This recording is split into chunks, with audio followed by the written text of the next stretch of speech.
Hello everybody, and today we are going to be taking a look at the 501st Battalion Clone Trooper, and also a bit of the 312. This is a deluxe version of the spicy Clone Trooper that we see in Clone Wars Season 7, but also if you just wanted to be a Phase 1 or Phase 2, you see him in previous editions, so you see him in previous Clone Wars, or you see him in Revenge of the Sith, and now Almighty Kenobi. This is, hands down, probably one of my favourite pieces in my entire collection. So, we're going to be taking a look at it today. We're going to be unboxing it, and I'll be showing you what's in it, and then we're going to be having a good time with it, and I'll show you some good shots. Now, I don't know how much of this we're actually going to use, but I'm going to attempt to try and open the box on camera. The thing is, this barely fits in the light box. As you can see, it's a big box for what I usually shoot with. So, let's rip this bad boy open. The box here has a nice little just slip cover. See, just there we go.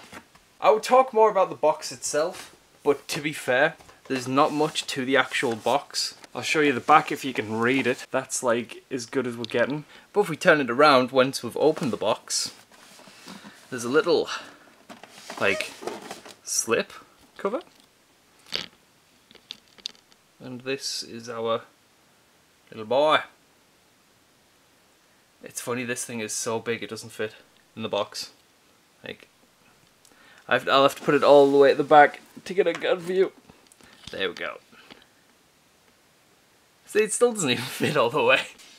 The case itself though has a nice little panel of this little, I don't know what you call it, a little slip cover that stays on the front of the box. But it's once you open this bad boy, you see a lot of details. So it's just another little promotional shot, which I absolutely love. And once we remove it, there he is, in all of his glory, baby. In all of his packaged glory. Oh, I love this thing, man. Clone Troopers are one of my favourite designs of all time. And the 501st just have a beautiful colour to them. Like, that specific blue is just So once you open it up, on the bottom of the box, you get this little manual. And tells you not to break stuff or how not to break stuff. And for a heavy-handed dude like me, that is very important. Now, so here's most of his accessories, if not all, right here. Comes with a crap ton, because obviously this is the deluxe version. There we go. Oh, one step closer to the big reveal. So when you get him out of the box, he comes with this protective thing on his protective sheathing on his limbs, and I think that's just to stop scratching when he's placed into the box. But I've kept them just in case, for storage, because the paint is beautiful and I really don't want to ruin it. So I'm not gonna keep it on for this review, God no. But I'm gonna slowly take them off. I'm gonna unsheathe him. This is not gonna work. No. What can I say, ladies? I like to keep the protection on. Oh, God. So now that he's on the stand in such a vanilla pose it's painful, you can actually get to see and talk about him a little bit. So this figure is an absolutely stunning piece of work. It pops. And with the armor pieces, they're free-flowing, as in the fact that they're loose on the body. So if you don't like the position, say how that thigh piece of armor looks, just the slight twitch there, you can put them in different positions, you can raise them, you can lower them, to give them a more realistic look, or to put them in a position where it can hide the joints. So for example, as you can see on his left hand here, you can just shift that down and it hides the joint, which is a beautiful little touch, and adds to the realism of the figure. Blues look perfect from my understanding, because obviously cameras and CGI, the colours will be all different. But to me, when I look at that, that's like a definitive 501st figure. I don't look at this and go, the blue's off. I don't look at this and go, the shading of white is off. Obviously, I'm a blind boy with nystagmus, so me saying that doesn't actually give you much credit. But this thing, it just makes me so happy. With the previous Sideshow figures, it was a lot more heavy-handed, and the white was more like an eggshell, so it looked really battle damaged. But soldiers have to keep their armour clean and tidy, but obviously they can't do that perfectly. And I think this treads the balance nicely between battle damaged and just used, but still clean, the soldier keeps it clean enough to be presentable. The one thing I just hope for with this video is it helps show just like my love for clones, and just like I hope you get to see just a bit of the beauty of these things, because like just this thing just makes me so happy. And honestly, for what it is, I was perfectly fine with the price. I don't know if people talk about price on YouTube, but I paid £278 for mine. I couldn't tell you what that is in dollars in the slightest. But honestly, this thing for me is worth every single penny, and although I don't really have a place to display it yet, one day I will.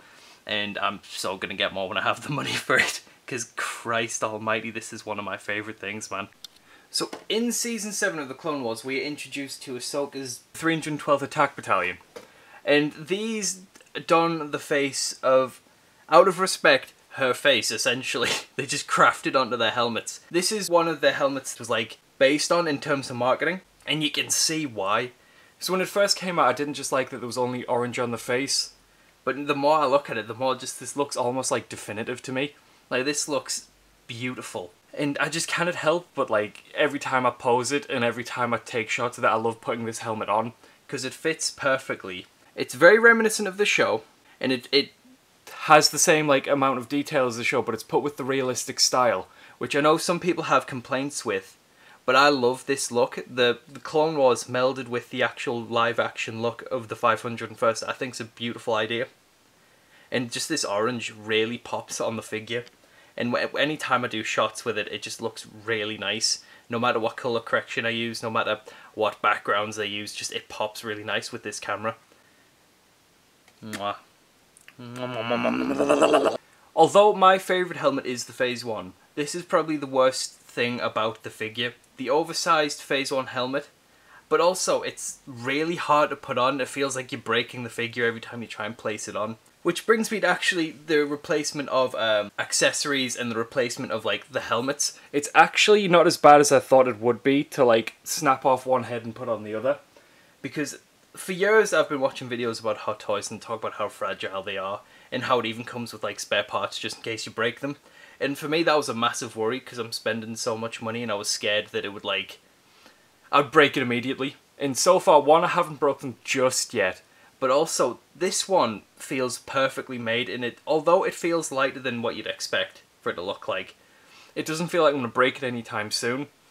It feels like a sturdy figure, and it moves very well, so when we come on to articulation in a bit, it feels very nice to use. What I do like about the feeling of this figure is that some hot toys have this leather or rubber that either makes it hard to move, or that it degrades after a while.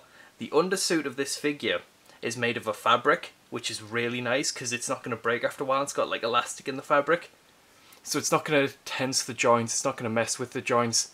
So then you can get nice natural feeling poses like this clone trooper here, who's like an at ease pose, and it's really nice. And it looks more realistic that way, because it's not like trying to like fight itself when you're trying to move it.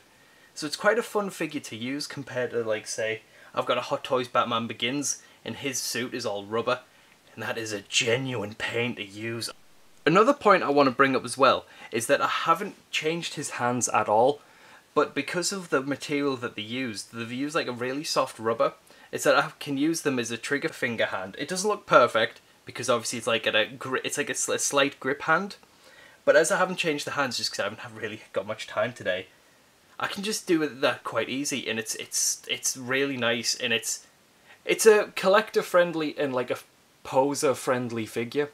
A plus side to these high-end figures is the quality used in terms of accessories. One of them being that in the figure itself there's a magnet, and obviously a load of people, and especially people who will be watching this, have had Hot Toys before, but somebody who has, this was my first ever Hot Toys, and for somebody who's never used Hot Toys, something as simple as just a magnet for the jetpack just makes life so much easier. But it's also just a really handy technique, because it doesn't damage the figure. There's no like portholes like some like other Black Series figures. So for here, there's like a Black Series figure they've like drilled out the little hole there to like make it look not as eye gouging to put a backpack in, whereas in this case you literally just throw it on top. Or for the other backpack that he comes with, there's actually just straps you put on like a regular backpack. So with these more deluxe style of figures, there's a lot more options, and there's a lot more like options that don't break the look of the figure, which to me is beautiful, because when you're shooting with it, if you just do a bit of Lightroom and a bit of Photoshop, you can make this thing just look genuinely real, and I'm not taking the mick, I love it. Now, in regards to the flight stand, It's extremely easy to use, and I can tell you honestly, within a minute, I can put him in a flight pose and not worry about him falling over. It's clearly easy to put him in poses, and there's a video made by Rexin Around who did like a posing session with these figures with the hot toys, and you can get them in these really dynamic poses. But if you don't have time, or if you haven't put too much effort into the pose, like in 3 seconds I've got him in a really weird flying pose, and it just works. But the flight stand accommodates for that, because it's a really easy to use flight stand, but it's also really sturdy, and there's a nice little base at the bottom for a bit of a counterweight. I would actually like to say that trying to put these flame effects in the jetpack does actually feel kind of bad. I'm not gonna lie, I feel like I'm gonna break the exhaust ports here. Even just with a teeny bit of light little flame effects, that is so nice. Obviously that can just be used as a display, but if you want to put some Photoshop on them or put some lights behind it, give them some backlighting, that's a really nice look for them as well. So as clearly shown here, there's a backpack which actually you just strap onto them, which is really nice. And as you can see here, it can also be used for storage. You can put the effects pieces in here, or you can make it look more dynamic. So for example, I've put the DC-15 in his backpack to make him look like he's trekking it about with him. Only thing is about this backpack though, is although the other jetpack has a magnet on it to keep it on his back, it just uses the straps, so it kind of like it can like jumble about a bit and it can be a bit fumbly sometimes. It's a bit more fumbly than the jetpack. So normally when I do photography I'll have the jetpack rather than this, but you can get some really nice shots with this one, just because of how like realistic it looks. But also I just love the design of this backpack. What's also nice though is that you can see here is that little nubbin on the flap there is a magnet. So there is a magnet to like attach it, so you can just like flip this up here and then take out your thing, and it's so beautiful. Front wise, you've got to mess with them a little bit to make the straps not look that awkward. So you'll find yourself, if you're using this thing, you're like pulling it over the armor, or you're like hiding it behind the armor, depending on what you want to make it look, because they are quite small, thin straps. So like they kind of like just get hidden, and the material that they can kind of get like stuck in places. But other than that, when you get them in the right place eventually, it looks really nice, and it looks like really a part of the figure, not just like something tacked on, which I really quite like. So one of the bigger accessories in the collection is the Z6 rotary cannon. Now, I don't know if it's just because I'm a blundering idiot, or I don't really know how to pose with it. Like, I had to look at photos and I had to look at stuff, and I'm still struggling with it. But the thing is, it's such a beautiful accessory, I really want to try more with it, because it really works. And then when you put all the gear on it, when you put on the backpack, and when you put on, you know, the right effects, this thing looks absolutely mind-blowing. That's pretty much all the accessories other than the hands. And he comes with 2 thermal detonators, or droid poppers I guess, if it's Clone Wars.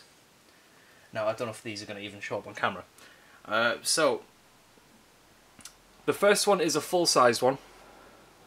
God, I'm sorry about the hands. The first one is a full-size one. And then the other one, I think this is better for gripping, or it's for like placing down. There is a half-sized one. Even this has more detail than a Black Series, which is kind of funny. So you get 2 of those. And then you also get, I'll get the more dynamic hands out. You get 2 trigger fingers, which one of them he's holding right now. You get a splayed out hand that looks like I think this is to grab the droid popper. You get a 2-finger point. So he's like, go over yonder. Yah. You get a 1-finger point. So it's like, I want you to bomb that position, homie. Go. Go. And then you get a thumbs up. Like you've just killed an entire village and now you're praising your soldiers for it. Yes. And then I do believe that is all the accessories. Oh no, I am completely wrong. I am completely wrong. He comes with his rocket launcher, which is almost as tall as him. This thing is a bloody menace. I haven't really shot with it yet, but the detail on it's very nice, even though you can really see it because it's out of focus. Now that's all the accessories for the deluxe version. So, there's 2 different types of articulation for me. So it's how far you can get him moving, like how extensive is the articulation. But then there's also the how easy is it to get him in those positions. Like with Black Series, there's not a lot of articulation, but it's very easy to get it in that position depending on the figure. So like in this case, It's kind of a good balance of both. It's really easy to get them in positions, but it's also, there's a lot of position work. So if I move them really quick, let's just get rid of the rotary cannon real quick. So his joints clearly have plastic and armour in the way. But without straining them, that's his like arm joint bends, and that's his knee joint bends. But as you can see, there's clearly plastic in the way of the joints, which can, obviously for very obvious reasons, cause issues. But like for the forward and back motions on his legs, you know, he's doing a full running position. So if you put him on a stand and you like make that shaped right enough, you can get him in a pure sprint position. For the shoulders, it goes up that far without strain, and then that one goes a bit higher. Oh, it's because the armour, you can move the armour to get them in better positions. And they go down that far. There's a bit splayed out, as you can see. They kind of like pop back up a teeny bit like a spring, but rather than be springy than loose, do not take that out of context. So this is the biggest helmet, so this will have the least articulation, but it goes up quite high. It goes down that far. You can, for very obvious reasons, spin it all the way around. The articulation on the head, regardless of the helmet, is stunning, and this is the biggest helmet with the most restriction, with this neck joint being here. And it works perfectly fine. It's beautiful. You get a lot of range, so you get a lot of character out of it. So I think now we've looked at articulation, I think it's time to do some final reveals with some good old photography.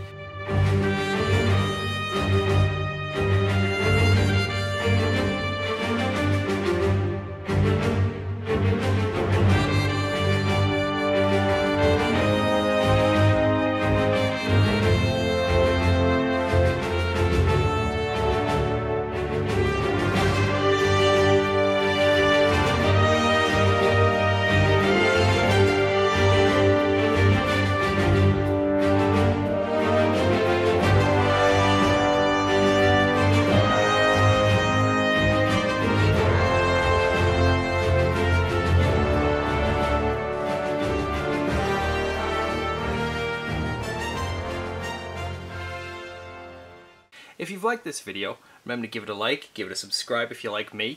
If you don't, sorry for putting you through this one. Share it if you can, and much love my dudes. Hope you've enjoyed the video, hope you've enjoyed the figure, because this thing is honestly one of my favourite things in the collection. I hope you've been able to see why, and if not, I hope these figures do it a bit of justice. I'll see you later, much love my dudes, ta-ta. And remember to say goodbye to George.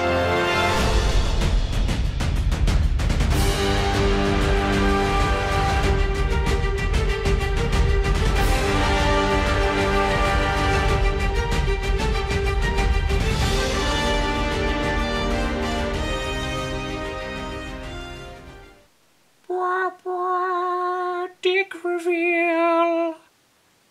Toesies Star Wars. Do do do do do do do do do do do do do do do do do.